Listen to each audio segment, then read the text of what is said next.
O Senhor esteja convosco.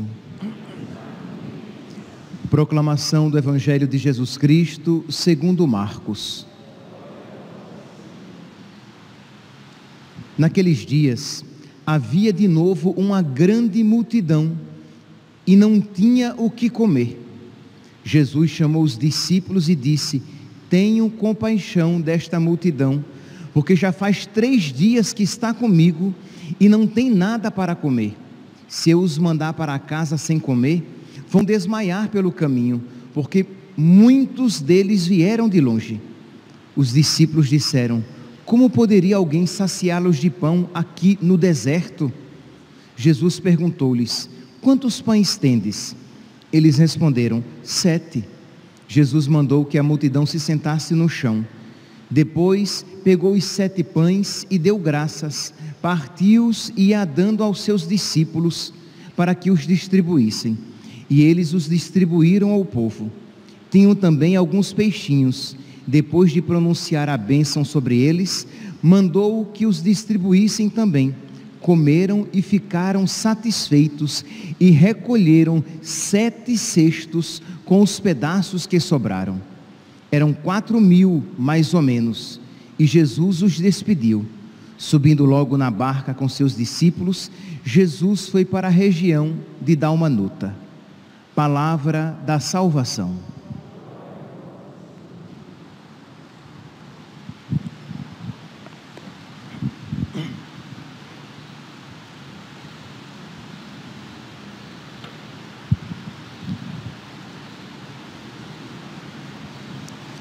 Caríssimos irmãos e irmãs, a liturgia de hoje nos dá a ocasião de nós refletirmos a respeito da confiança, porque nós vemos uma contraposição desta virtude.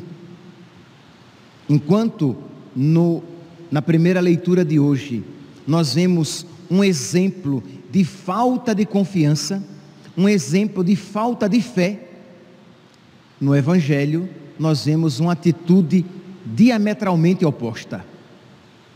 A primeira leitura, retirada do primeiro livro dos Reis, nos apresenta aqui a situação que já está instalada, isto é, Salomão, filho de Davi, morreu, e a casa de Davi foi dividida. Parte ficou fiel à casa de Davi e parte formou um outro reino. Então nós temos agora 2 reinos, o reino de Judá e o reino de Israel. Pois bem, então diz aqui que na casa de Judá estava Roboão, e o reino de Judá compreendia o templo de Jerusalém. Então o verdadeiro culto estava na casa de Judá, na família de Davi. E o outro reino tinha como rei Jeroboão. Então os nomes são parecidos, Roboão e Jeroboão. No reino de Roboão, de Judá, estava o templo de Jerusalém. Pois bem, então Jeroboão ficou pensando: nossa, o templo de Jerusalém está com Roboão, o povo vai acabar indo ao templo, vai acabar seguindo o rei Roboão, e eu vou perder o meu domínio, eu vou perder os meus reinos. Então o que é que Jeroboão faz? Ele cai na idolatria. Diz aqui, versículo 28, ele pensa: se este povo continuar a subir ao templo do Senhor em Jerusalém para oferecer sacrifícios, seu coração se voltará para o seu soberano Roboão, rei de Judá, e eles me matarão. Depois de ter refletido bem, o rei fez 2 bezerros de ouro 2 ídolos, e disse ao povo: não subais mais a Jerusalém, vocês não vão mais para lá, vocês vão ficar aqui, e eis aqui os deuses que te tiraram do Egito. Mas não foram esses bezerros de ouro feitos por Jeroboão, esses eram ídolos. E diz então que ele colocou um bezerro em Betel e outro em Dan, isto é, no seu reino, no reino de Israel. Isso foi ocasião de pecado, pois o povo ia em procissão até Dan para adorar um dos bezerros. Jeroboão construiu também templos em lugares altos e designou como sacerdotes homens tirados do povo, não mais da tribo de Levi. Então, Jeroboão, para salvar a sua pele, ele recorreu a todos os meios possíveis. E o que é, meus santos, que isso nos ensina? Que existe uma tentação no coração de uma pessoa que sofre, que é cair na idolatria, que é se esquecer de Deus e querer buscar toda e qualquer solução possível. Quem aqui não já ouviu algo semelhante de alguém que começou a passar por uma dificuldade financeira, de saúde, ou outro tipo de dificuldade amorosa, e aí a pessoa que se dizia católica começa a ir a espiritismo, cartomante, benzedeiras. Ah não, ali naquela igreja protestante eu posso receber a cura. E a pessoa então, para alcançar aquela sua segurança, para alcançar aquela, entre aspas, graça pretendida, ela está disposta a recorrer até ao diabo, desde que ela alcance aquilo que quer. Percebe, meus santos, que isso não pode agradar a Deus. Não agradou a Deus a atitude de Jeroboão. Não agrada a Deus uma atitude motivada por esta falta de confiança, por esta falta de fé, de modo até a virar as costas para Deus, para alcançar aquilo que se deseja. Meus irmãos, isso deve ser um ensinamento para nós, porque na nossa vida também as dificuldades, elas batem a porta. Se eu pedisse aqui, levante a mão, quem já passou por uma grande dificuldade, eu tenho certeza que muitos levantariam a mão. E a pergunta é: mas e neste momento de dificuldade, neste momento de provação, como foi que você reagiu? Você reagiu com fé? Você dobrou os seus joelhos e disse: Senhor, eu confio em Ti e na Tua misericórdia, eu espero em Ti e na Tua bondade, eu creio, Senhor, que tudo está em Tuas mãos. Porque, meus santos, é fácil dizer que cremos em Deus quando tudo está tranquilo, mas quando de alguma maneira tudo se faz treva, quando a luz parece não mais brilhar, ali é o momento de nós mais do que nunca renovarmos a nossa confiança e esperança em Deus. Ele é um Deus providente. Nós refletíamos a respeito disso ontem. Ele é um Deus providente, Ele é um Deus que intervém na história, Ele é um Deus que cuida de nós. Ele não é um Deus relojoeiro que criou o mundo com as suas regras e as suas leis e o deixou à sua própria sorte. Ele criou o mundo e continua cuidando de nós. Eu estarei convosco todos os dias até o fim dos tempos. Pois bem, então a primeira leitura nos apresenta este cenário de descrença, de desconfiança, de falta de fé. Enquanto, meus santos, o Evangelho nos apresenta um cenário tão diferente. Diz aqui, vocês lembram que Jesus está num território pagão. Lembra lá da mulher fenícia que vem pedir a cura da sua filha? E aí Jesus diz: olha, não fica bem eu dar o pão dos filhos aos cachorrinhos. E ela diz: Senhor, mas os cachorrinhos, eles comem as migalhas que caem da mesa dos seus donos. Vocês lembram, né? Pois bem, Jesus continua aqui nesta região. E diz então que Jesus, continuando, uma grande multidão o seguia para ouvir a sua palavra. Este povo estava sedento da palavra da vida. Este povo estava sedento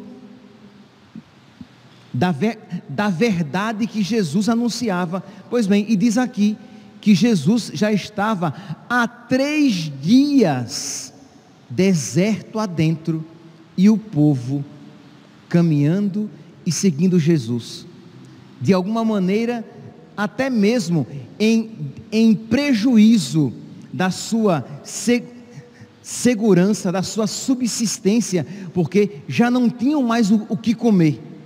Mas, qual foi a antífona do evangelho de hoje? Bonita, vocês não lembram? O homem não vive somente de pão, mas de toda a palavra da boca de Deus.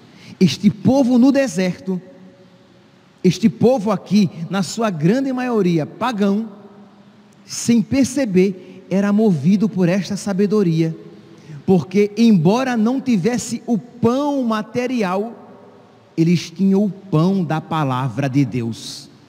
Eles tinham a palavra de Deus que lhes enchia o coração, e eles então, com toda a confiança, se entregaram a Deus, se entregaram a Jesus, seguindo inclusive no deserto. Lembremos-nos que na Sagrada Escritura, o deserto é sempre uma imagem de provação, de dificuldade, e este povo seguindo Jesus no deserto, mesmo sem ter pão.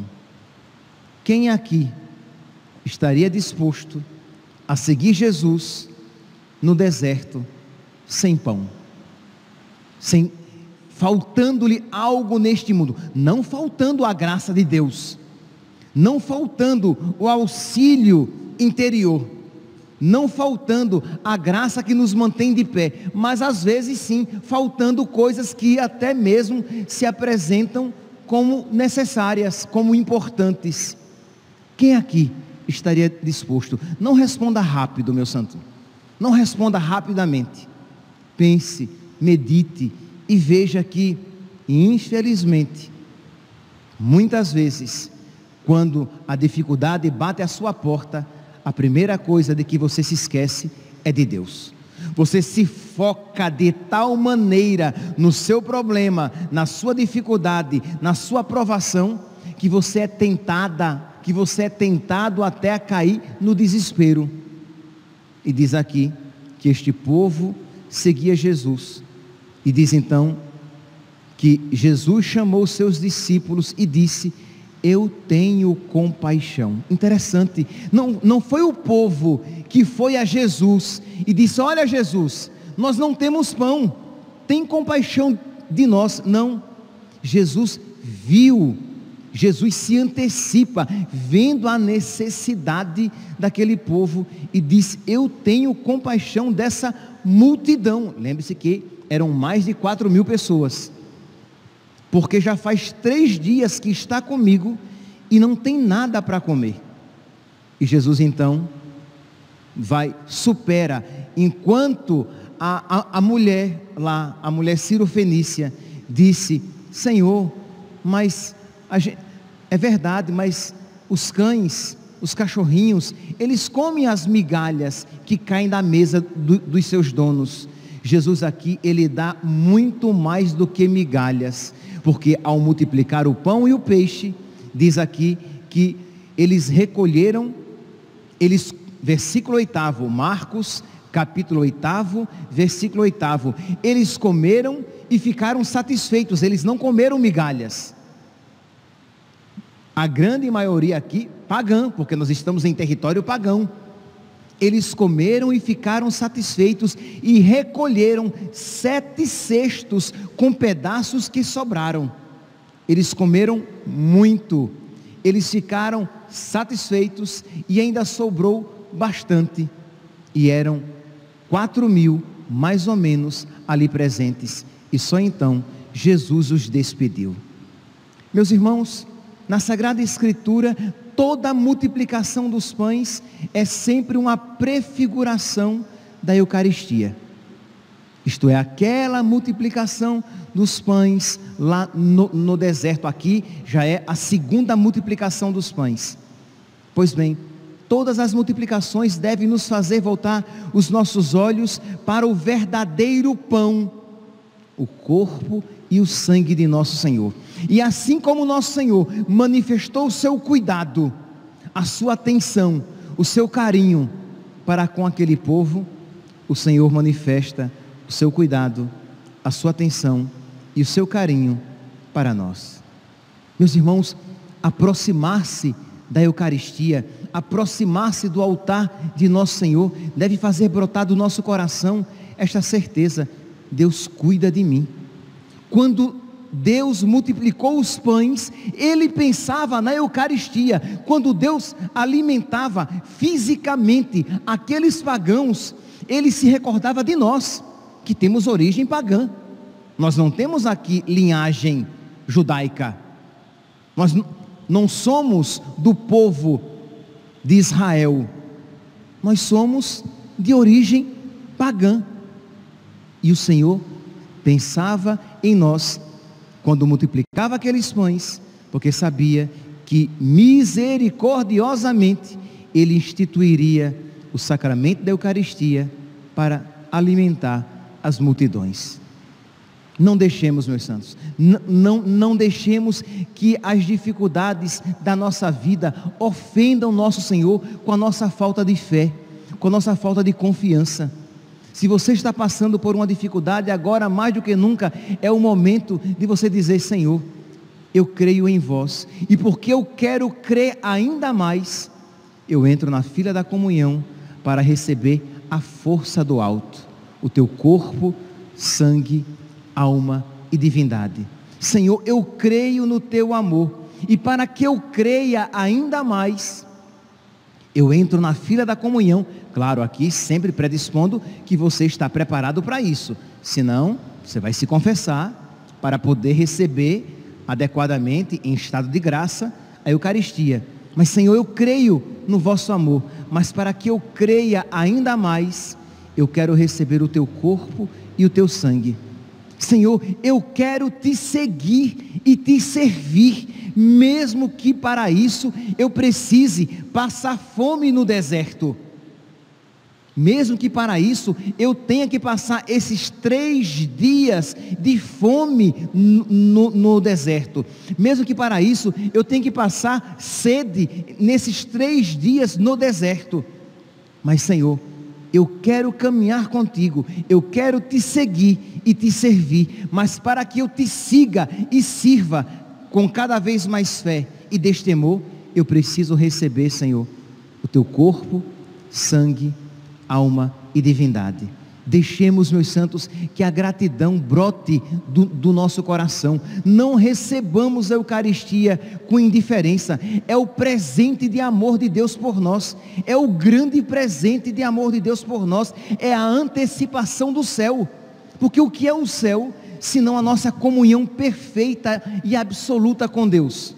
Isto é o céu, é a comunhão total com Ele. Ora, esta união perfeita e total que nós teremos no céu, ela é pregustada e antecipada em cada Eucaristia. Então nós não podemos comungar de qualquer jeito, friamente, com indiferença no coração, mas nós precisamos receber a Eucaristia com amor, com devoção, com alegria, com gratidão, reconhecendo a sua majestade e a sua grandeza. Quando nós dobrarmos os nossos joelhos diante da Eucaristia e o sacerdote disser corpo de Cristo, você vai dizer aquele amém com todo o seu coração. Isto é, eu creio, é o meu Deus aqui na frente, na minha frente, seu corpo, sangue, alma e divindade, e eu indigno, e eu indigna, sei que vou receber, porque Ele misericordiosamente a mim quis se dar. Pensou em mim quando instituiu este sacramento. E quando eu digo que Ele pensou em mim, em você, eu não estou falando de uma maneira metafórica, mas ele pensou em cada um, chamando pelo nome, porque ele conhece as suas ovelhas, cada uma, e aí chama pelo nome. Ele pensou em cada uma que haveria de recebê-lo, e para sustentar você e manter você fiel e firme no seu caminho, ele quis se dar a nós como alimento. Rendamos graças, meus santos, rendamos graças a Deus por Ele não nos abandonar, e não permitamos que a desconfiança se instale no nosso coração. Eu não sei qual é a sua dificuldade, eu não sei quais são os seus problemas e quais são as suas lutas, mas você não vai ser como Jeroboão. Você não vai deixar que isso leve você à idolatria.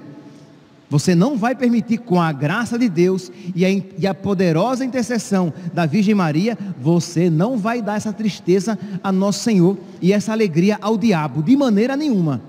Mesmo que com lágrimas nos olhos, você vai entoar louvores a Deus. E dizer: Senhor, eterna é a tua misericórdia, eterno é o teu amor. O Senhor é muito bom para conosco, sua ternura abraça toda a criatura.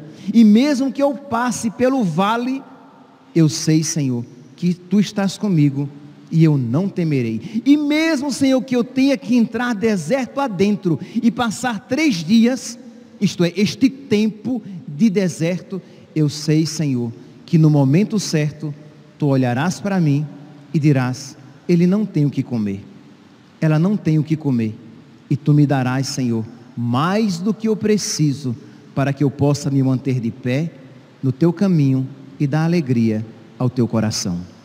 Que hoje, meus santos, ouvindo esta palavra, entremos na fila da comunhão de uma maneira diferente, dando muita alegria ao coração de Jesus e da Virgem Santíssima. Louvado seja nosso Senhor Jesus Cristo, para sempre seja louvado.